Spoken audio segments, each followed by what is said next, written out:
So hello everyone, I am Sridharan, Assistant Professor from the SNS College of Physiotherapy. So in this video, we just going to conduct a small quiz competition, which is like a DT based activity. Okay. So here the three teams have been available. So this team is Team A, and you guys have been Team B, and you were Team C. Okay. So the first question for the Team A is, what is the excessive inversion at the ankle, the most commonly injuries that happened in the ligament? I am repeating the questions. So which ligament, the excessive inversion at the ankle, which gets most commonly injured? So the options are deltoid ligament, lateral ligament, medial ligament, and syndesmotic ligament. So during excessive inversion, which ligament gets injured? So deltoid, lateral ligament, medial ligament, and syndesmotic ligament. So if you guys know answer, please raise your hand. If you guys don't know it, the question will be gets passed. So time's up. Team B, you know any answer? Yeah. So lateral ligament is the right answer. Okay. So Team B gets 1 point. Now the question is for Team B itself. So which muscle contributes to the inversion of the foot? I am repeating the question. Which muscle contributes to the inversion of the foot? So the options are peroneus longus, tibialis posterior, gastrocnemius, and soleus muscle. Tibialis posterior. Tibialis posterior is the right answer. So Team B gets 2 points. Now the question is for Team C. What type of lever is the ankle during tip-top standing? I am repeating the question. What type of lever is the ankle during the tip-toe standing? I mean toe standing. Okay. So the options are first class lever, second class lever, third class lever, and compound lever. During toe standing, what kind of lever gets activated? First class, second class, third class, or compound lever? No wrong answer. Second class is the right answer. Okay. So Team A gets 1 point. Now the question is for Team A itself. Which movement is limited by the posterior talofibular ligament? I am repeating the question. Which movement is limited by the posterior talofibular ligament? So the options are plantar flexion, dorsiflexion, posterior translation of the talus, and inversion. Okay. So which movement is limited by the posterior talofibular ligament? Plantar flexion, dorsiflexion, posterior translation of talus, and inversion.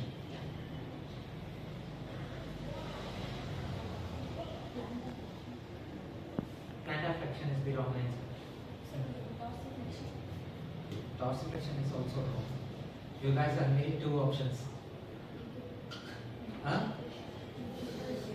So the answer is posterior translation of the talus. Okay. Now the question is for Team B. During running, the ankle absorbs impact mainly through. Okay. So during running, the ankle absorbs impact mainly through. So the options are talocrucial plantar flexion, subtalar pronation, dorsiflexion at mid stance, supination at the toe off. So during running, our whole body weight translates into the which region of the ankle joint? So the options are talocrucial plantar flexion, subtalar pronation, dorsiflexion at the mid stance, and supination at the toe off.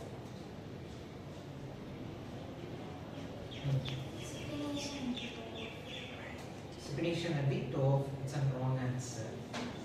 In A option, subtalar pronation, or it's talocrucial plantar flexion. It's wrong. Talocrucial plantar flexion, subtalar pronation, dorsiflexion at mid stance, supination at the toe off.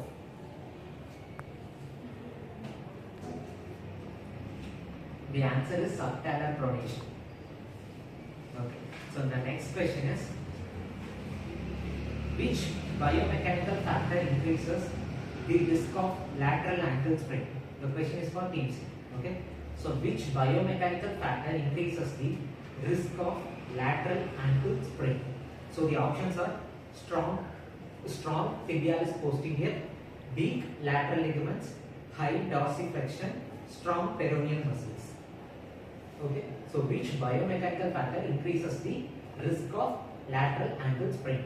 The options are strong tibialis posterior, weak lateral ligament, high dorsiflexion, and final one is strong peroneal muscles. Lateral ankle sprain, option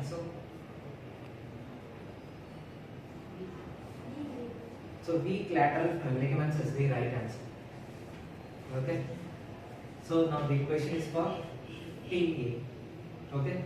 So this is the last question for each team. Okay. So which team finally scores highest mark will get a winner. Okay. So the last question for the team A: which type of joint is the ankle joint? Okay. So which type of joint is the ankle joint? So the options are ball and socket, hinge variety, pivot variety, and saddle variety. Which type of variety is ankle joint? Ball and socket, hinge, pivot, saddle. Saddle is the wrong answer. Pivot is also wrong. So obviously team C. Team C gets a point. So hinge is the right answer. Now, during normal gait, so I am repeating the question. During normal gait, peak dorsiflexion occurs at. Okay, so during normal gait pattern, the peak dorsiflexion occurs at the heel strike, mid stance, toe off, or initial contact.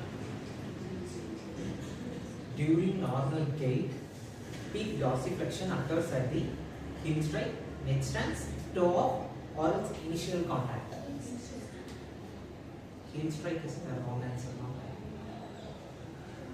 Dorsiflexion. Peak amount of dorsiflexion. During heel strike, it goes into an excessive dorsiflexion, not at peak. Which one? Mid stance is the right answer. Okay. So third and last final question for the team C: which muscle is the strongest plantar flexor of the ankle joint? Okay. So which muscle is the strongest plantar flexor for the ankle joint? So tibialis anterior, the options are tibialis anterior, gastrocnemius, peroneus longus, flexor hallucis longus. Strongest plantar flexor. Okay. So tibialis anterior, gastrocnemius, peroneus longus, and flexor hallucis longus.